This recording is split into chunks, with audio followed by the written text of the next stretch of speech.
آیت نمبر 44۔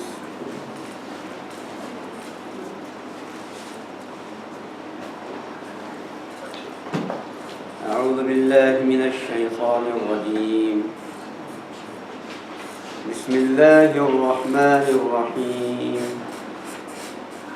أتأمرون الناس بالبر وتنسون أنفسكم وأنتم تتلون الكتاب أفلا تعقلون۔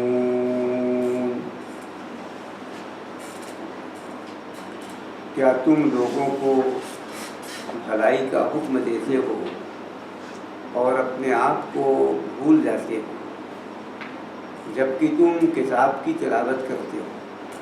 تو کیا تم عقل نہیں رکھتے ہو؟ آج کی جو آیت پیش کی گئی ہے اس میں اللہ تبارک و تعالیٰ نے بنی اسرائیل کے علماء کو ڈانٹ پلائی ہے، آر دلایا ہے، توبیخ کیا ہے ان کے اس برے فعل پر جس کا وہ ارتکاب کرتے تھے۔ اور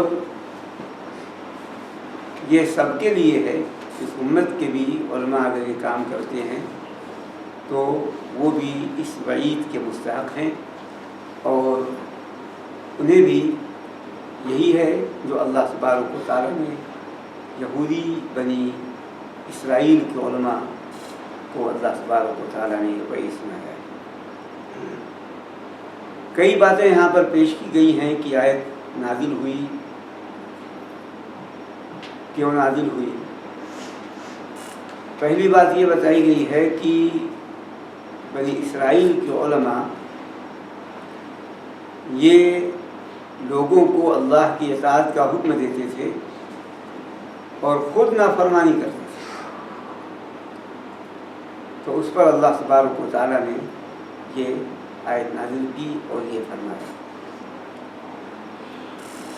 تو کسی نے یہ کہا، اور یہ دوسری بات ہے، کہ یہود اپنے لوگوں سے کہا کرتے تھے کہ تم توریت کو مضبوطی سے تھام لو اور توریت کی کسی چیز کا بھی انکار نہ کرو۔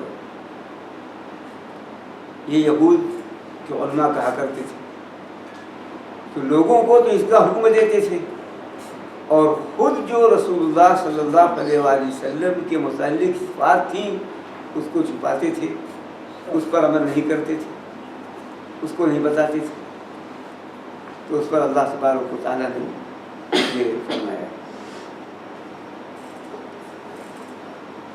تیسری بات یہ بتائی گئی ہے کہ یہود علماء جب ان کے پاس کوئی آتا سوال کرنے، اس سوال کا تعلق کسی رشوت سے نہیں ہوتا، کسی غرض اور خواہش سے نہیں ہوتا، تو اس کو صحیح جواب دے دیتے اور بتا دیتے کہ یہ ہے حق۔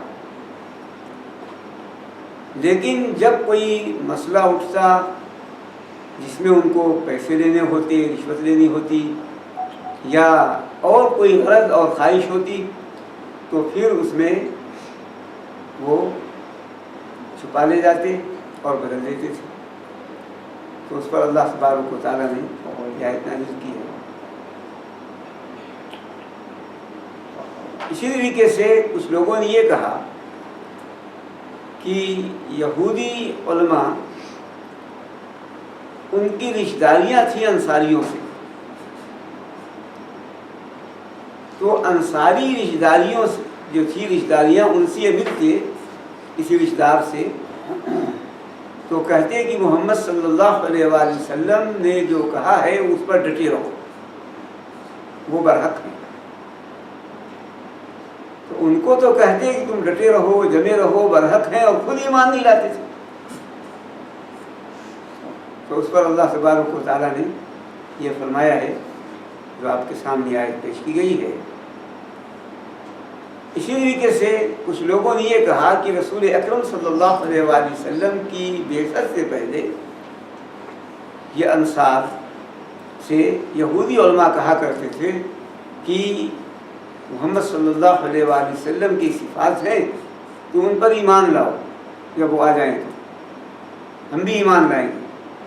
لیکن جب رسول اکرم صلی اللہ علیہ وآلہ وسلم تشریف لائے، مبعوث ہوئے، تو انصاریوں نے تو ایمان قبول کیا اور یہودیوں نے ایمان قبول نہیں کیا۔ تو لوگوں سے کہتے تھے انہوں نے تو قبول کر لیا ایمان، رسول اکرم صلی اللہ علیہ وسلم ایمان لائے، لیکن یہود یہ ایمان نہ لائے۔ تو اللہ تبارک و تعالیٰ نے اس آیت میں آگ دلایا ہے اور زجر و توبیخ کیا ہے۔ فرمایا اللہ تعالیٰ نے أَتَأْمُرُونَ النَّاسَ بِالْبِرِّ وَتَنْسَوْنَ أَنفُسَكُمْ، کیا تم لوگوں کو نیکی کا حکم دیتے ہو اور اپنے آپ کو بھول جاتے ہو؟ اور یہ عام طور پر ہوتا تھا، جو آپ کے سامنے باتیں پیش کی گئی۔ ایک مثال پیش کر دی جائے، صحیح حدیث ہے، رسول اکرم صلی اللہ علیہ وآلہ وسلم ایک یہودی نوجوان کی عیادت کے لیے گئے، مسلم شریف کی حدیث ہے۔ تو اس یہودی جوان سے آپ صلی اللہ علیہ وآلہ وسلم نے کہا کہ ایمان لے آؤ، کلمہ شہادت پڑھ لو۔ تو اس یہودی لڑکے نے اپنے والد کی طرف دیکھا، گویا مشورہ دینا چاہتا، کیا کروں؟ باپ یہودی ہے، وہ بھی یہودی ہے۔ تو باپ نے کہا اطیع ابا القاسم، ابو القاسم صلی اللہ علیہ وآلہ وسلم کی بات مان لے۔ باپ یہودی، اس نے اپنے بیٹے سے کہا کہ محمد صلی اللہ علیہ وسلم بات مان لیں۔ تو اس لڑکے نے ایمان قبول کیا، کلمہ پڑھا، اور اس کے بعد انتقال ہو گیا۔ رسول اکرم صلی اللہ علیہ وسلم باہر نکلے، یہ کہہ دیا کہ الحمدللہ الذی انقذہ بی من النار، تمام تعریفوں سے اللہ کے لیے ہے جس نے اس کو میری وجہ سے جہنم سے بچا لیا، یعنی میری دعوت کی وجہ سے، میں نے دعوت دیا، قبول کر لیا، تو اللہ تعالیٰ اسے جہنم سے بچا لیا۔ وہ یہودی ایمان نہیں لائے، بتایا تو کہ اپنے بیٹے کا یہ بات مانو، خود ایمان نہیں لایا۔ تو لوگوں سے کہتے ایمان لاؤ اور خود ایمان نہیں لاتے۔ تو اس طرح کے واقعات بہت ہیں۔ اسی طریقے سے، اور یہی وجہ ہے کہ مختلف باتیں ہیں جو آپ کے سامنے 5-6 باتیں پیش کی گئی یہاں پر، جو علماء کرام نے پیش کی ہیں۔ تو فرمایا اللہ تعالیٰ أَتَأْمُرُونَ النَّاسَ بِالْبِرِّ وَتَنْسَوْنَ أَنفُسَكُمْ، کیا تم لوگوں کو نیکی کا حکم دیتے ہو؟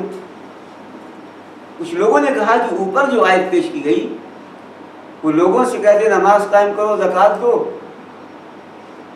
اور خود نہ نماز پڑھتے نہ زکوٰۃ دیتے تھے۔ اس پر اللہ تبارک و تعالیٰ نے فرمایا۔ کچھ لوگوں نے کہا کہ احبار یہود زکوٰۃ و صدقے کا لوگوں کو حکم دیتے تھے اور خود اپنی تجوریاں بھرے رہتے، کبھی زکوٰۃ و صدقہ نہیں ادا کرتے تھے۔ تو اللہ تبارک و تعالیٰ نے فرمایا، یہ آیت نازل فرمائی۔ تو یہ وہ روایتیں ہیں جو پیش کی ہیں ابن عباس رضی اللہ تعالیٰ عنہ نے اور دوسرے مفسرین کرام رحمہ اللہ نے، جس پر یہ آیت اللہ تعالیٰ نازل کی ہے، جس میں آج دلایا ہے کہ کیسے تم لوگوں کو نیکی کا حکم دیتے ہو، خود بھول جاتے ہو۔ أَتَأْمُرُونَ النَّاسَ بِالْبِرِّ، کیا تم لوگوں کو نیکی کا حکم دیتے ہو؟ بر یہ ہر خیر کو کہتے ہیں، بر ہر خیر کو کہتے ہیں، تقویٰ بھی ہر خیر کو کہتے ہیں۔ لیکن جب دونوں اکٹھا ہو جائیں تو تھوڑا معنی بدل جائے گا۔ جیسے اللہ تعالیٰ فرمایا تعاونوا علی البر والتقویٰ، تعاونوا علی البر والتقویٰ، یہاں بر اور تقویٰ دونوں ایک ساتھ ذکر کیا اللہ تبارک و تعالیٰ۔ تو مطلب یہ ہوگا، بر کا مطلب ہر خیر کی جستجو میں، ہر خیر پہ عمل کرو، اور تقویٰ کا مطلب ہو جائے گا ہر شر سے اجتناب میں۔ تو بر کہتے ہیں ہر خیر کو، اسی لیے آیت البر آئے گی اسی سورہ میں، سورہ بقرہ میں، اس میں اللہ تبارک و تعالیٰ نے بر بتایا ہے، اس کو آیت البر کہتے ہیں۔ بر ہے کیا؟ عقیدہ ہے، عبادات ہیں، حقوق ہیں، معاملات ہیں، اور جہاد ہے، اور اخلاق ہیں، سب کو بر کہا اللہ تبارک و تعالیٰ۔ آج بر پہ بات وہاں پیش کی جائے گی. ہر خیر کو کہتے ہیں, ہر احسان کو کہتے ہیں بر. اللہ تبارک و تعالیٰ کی احسان کو بر کہتے ہیں. اب یہاں کیا مراد ہے؟ کچھ لوگوں نے کہا کہ محمد صلی اللہ علیہ وسلم ایمان, دل سے مراد یہاں محمد صلی اللہ علیہ وسلم ایمان ہے, لیکن عام اور مطلق رکھیں یہی بہتر ہے. فرمایا اللہ تعالیٰ تأمرون الناس بالبر, کیا تم لوگوں کو نیکی کا حکم دیتے ہو, بھلائی کا حکم دیتے ہو, خیر کا حکم دیتے ہو, وتنسون انفسکم, تم اپنے آپ کو بھول جاتے ہو. نسیان اس سے پہلے بتایا گیا دو معنوں میں آتا ہے. ایک جو ہم کہتے ہیں بھول جانا, یاد نہ رہنا, اور دوسرا معنی ہے چھوڑ دینا, یہاں چھوڑنے کے معنی. یہاں پر جو تنسون انفسکم, یہاں نسیان چھوڑنے کے معنی. وہ بھول کر کے نہیں ایسا کرتے تھے, جان بوجھ کے چھوڑتے تھے, جان بوجھ کے چھوڑتے تھے. لوگوں سے کہتے کرو اور جان بوجھ کر کے نہیں کرتے تھے, بھول کے نہیں کرتے تھے, ورنہ بھول پہ پکڑ نہیں ہے. تو اسی لیے یہاں نسیان دو معنی میں. پہلا نسیان وہ بھول چوک ہے, اور دوسرا معنی چھوڑنا ہے. نسوا اللہ ہے, وہ اللہ کو انہوں نے چھوڑ دیا, وہاں بھی چھوڑنے کے معنی, وہاں بھی چھوڑنے کے معنی. وتنسون انفسکم وانتم تتلون الکتاب, حالانکہ تم کتاب کی تلاوت کرتے ہو, عالم ہو, معرفت تمہیں, جانتے ہو, تم کتاب کا علم رکھتے ہو, کتاب کی تلاوت کرتے ہو. علم رکھتے ہوئے یہ کام کرنا تو جرم بڑھ جاتا ہے, جرم میں اضافہ ہو جاتا ہے, جرم سخت ہو جاتا ہے. علم رکھتے ہوئے کوئی گناہ کا کام کرے, لوگوں سے اچھا کام کرو, کوئی غلط کام کرے. افلا تعقلون, تو کیا تم عقل نہیں رکھتے ہو, کیا تم عقل نہیں رکھتے ہو. عقل کہتے ہیں اصل میں عربی زبان میں عقل کہتے ہیں روکنے کو. اسی لیے عقال کہتے ہیں جانور کو جس سے باندھا جاتا ہے اور اس کے منہ میں جو لگا دیا جاتا ہے. اس لیے ابوبکر صدیق رضی اللہ عنہ نے فرمایا تھا کہ اللہ کی قسم, اگر یہ رسول اللہ صلی اللہ علیہ وسلم زمانے میں عقال کے برابر بھی زکوٰۃ دیتے تھے تو میں ان سے لے کے رہوں گا. تو جو لکڑی یا لوہا جو ہوتا ہے اور جانور کے منہ میں لگا دیا جاتا ہے تاکہ وہ کھیت نہ چگے, دوسروں کو برباد نہ کرے کھیتوں کو, وہ عقال. تو چونکہ اس کے لگنے سے وہ جانور رک جاتا ہے, کھیتیاں چگنے سے, چرنے سے, اس کے لگانے سے رک جاتا ہے, وہ نقصان پہنچانے سے, اس کے لگانے سے رک جاتا ہے, بھاگنے سے بھاگ نہیں سکتا وہ. اسی لیے اب سر پر جو باندھتے ہیں عقال, اس کو عقال کہتے ہیں. سر پہ جو کالا سا عرب لگائے رہتے اس کو بھی عقال کہتے ہیں, اس لیے کہ وہ رومال کو اڑنے سے روکتا ہے, اس لیے اس کو عقال کہتے ہیں. اسی سے عقل ہے, اس لیے کہ عقل یہ روکتی ہے انسان کو برائیوں سے, عقل روکتی ہے کفر سے. اگر سمجھ ہے, عقل روکتی ہے کفر سے, عقل روکتی ہے انکار سے, تو اس لیے اس کو عقل کہا جاتا ہے. عقل کی دو قسمیں ہیں اصل میں. ایک کو کہتے ہیں عقل ادراک, اور ایک کو دوسرے کو کہتے ہیں عقل رشد. ادراک کسی حقیقت کو پانا, حقیقت تک پہنچنا, اور یہی فقہ کی کتابوں میں ہوتا ہے جو عقل کا جو مکلف ہے انسان. عقل رشد کہتے ہیں کہ سمجھنا, ہوشیار ہونا, جاننا, پہچاننا, یہ عقل رشد ہے. ایک بچہ بھی ہے وہ جو ذرا سا, اس لیے اس کو کہتے ہیں کہ رشد کو پہنچ گیا. یہ جب وہ پہچاننے لگے کہ اس میں فائدہ ہے, اس میں نقصان ہے, اس کو کوئی دھوکہ نہ دے, جو کہتے ہیں جب وہ سن رشد کو پہنچ جائے, یہ عقل. تو یہاں پر عقل رشد مراد ہے. کیا تم عقل نہیں رکھتے ہو؟ یعنی تم اتنا نہیں سمجھتے ہو کہ تمہیں اپنے آپ کو چھوڑ دینے میں تمہارا نقصان ہے, تمہاری گمراہی ہے, تمہاری غلطی ہے. تم اپنی غلطی کو نہیں سمجھتے, اپنی غلطی کو نہیں سمجھتے ہو. کیا تم عقل نہیں رکھتے ہو؟ اور ظاہر بات ہے کہ ایسا شخص پاگل ہے, مجنون ہے. سب یہ چاہتے ہیں کہ پہلے اس کا فائدہ اور پھر دوسروں کو فائدہ پہنچائے، اپنا نقصان کر کے دوسروں کو فائدہ. تو جو اپنا نقصان کرے یہ اپنا نقصان کر رہے ہیں، خود عمل نہیں کرتے. تو اللہ تبارک و تعالیٰ نے یہ فرمایا أتأمرون الناس بالبر وتنسون أنفسكم وأنتم تتلون الكتاب افلا تعقلون. تو کیا تم عقل نہیں رکھتے ہو؟ یعنی تم جو یہ کام کر رہے ہو وہ عقل کے منافی ہے، سوجھ بوجھ کے منافی ہے، سمجھ کے منافی ہے. یہاں پر ایک اہم مسئلے کو پیش کیا ہے علماء کرام نے اور تمام ائمہ تفسیر نے یہاں پر بات میں پیش کی ہے کہ 4 چیزیں ہیں. ایک ہے خیر پر خود عمل کرنا، دوسرا ہے خیر کا حکم دینا، تیسرا ہے برائی سے خود رکنا، اور چوتھے ہے برائی سے روکنا. 4 چیز ہو گئی. اب اگر کوئی خود بھلائی کرے اور دوسروں کو بھلائی کا حکم نہ دے تو وہ کوتا ہے، غلط ہے. اسی طرح اگر وہ دوسروں کو بھلائی کا حکم دے خود اس پر عمل نہ کرے تو بھی کوتا ہے. خود برائی کرے اور دوسروں کو برائی سے روکے تو بھی وہ خطا کار ہے. اور اگر خود برائی سے رکے لیکن دوسروں کو نہ روکے تو بھی وہ خطا کار ہے. اس لیے چاروں چیزوں کا ہونا ضروری ہے، چاروں چیزیں ہونی ضروری ہیں. خود اچھا کام کرے، دوسرے کو اچھا کام کرنے کا حکم دے، خود برائی سے رکے، دوسروں کو برائی سے روکے.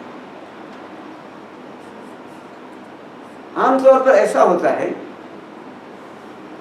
کہ جب کسی کا کوئی یہ پیشہ ہو جاتا ہے تو پھر اس کے عقیدے کی گرمی اور ایمان کی حرارت ختم ہو جاتی ہے. جب عقیدے گرمی اور ایمان کی حرارت ختم ہو جائے گی تو بطور وظیفہ اور بطور پیشہ وہ کام کرے گا. بس اب وہ یہ نہیں دیکھے گا کہ میں وہ کام کرتا ہوں نہیں کرتا ہوں، میرا یہ کام ہے، ڈیوٹی ہے، بجا لوں کروں.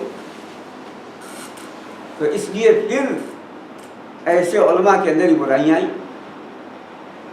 ایسی دعوت میں برائیاں آئیں کہ خود تو دعوت دینے والے بنے لوگوں کو اور خود اس سے رکنے والے بنے، نافرمان ہوئے.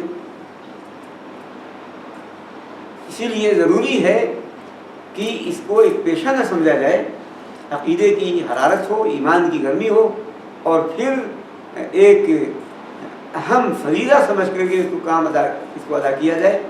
تو پھر ایسی یہ ایک محنت طلب ہے، اس میں اللہ تبارک و تعالیٰ سے جڑنا ضروری ہے اور سب سے بڑی قوت کی مدد حاصل کرنا ضروری ہے. اگر یہ نہ ہو تو انسان خواہشات کے آگے کمزور پڑ جائے گا، مطالبوں کے آگے، دنیاوی مطالبوں کے آگے کمزور ہو جائے گا. اس لیے اگر اللہ تبارک و تعالیٰ سے طاقت حاصل کیے ہو تو خواہشات میں بھی وہ طاقتور ہوگا، دنیا مطالبوں میں وہ طاقتور ہوگا، اور اس لیے وہ سب سے زیادہ طاقتور سے مدد حاصل کی. تو اللہ تبارک و تعالیٰ سے جڑا ہو اور پھر ایمان اس کے اندر موجود ہو، پختہ عقیدہ ہو، اور سب کو چاہے کہ سب دین کے اندر داخل ہو جائیں، جو رسول اکرم صلی اللہ علیہ وسلم ہمارے اسلاف کے اندر طلب تھی. اسی لیے رسول اکرم صلی اللہ علیہ وسلم کو اللہ تبارک و تعالیٰ نے تسلی دی ہے، فرمایا لعلک باخع نفسک الا یکونوا مؤمنین. آپ اپنے آپ کو ہلاک کر دیں گے اس پر تو ایمان نہیں لا رہے. اتنا وہ دعوت دیتے تھے، فکر مند تھے دوستوں ان کے لیے کہ اور خود بھی عمل پیرا تھے کہ آپ صلی اللہ علیہ وسلم کو لوگ پاگل سمجھنے لگے، کیا یہ. تو اس لیے جب یہ چیز پیدا ہوگی تو پھر انسان ایسا نہیں کرے گا کہ لوگوں کو تو دے گا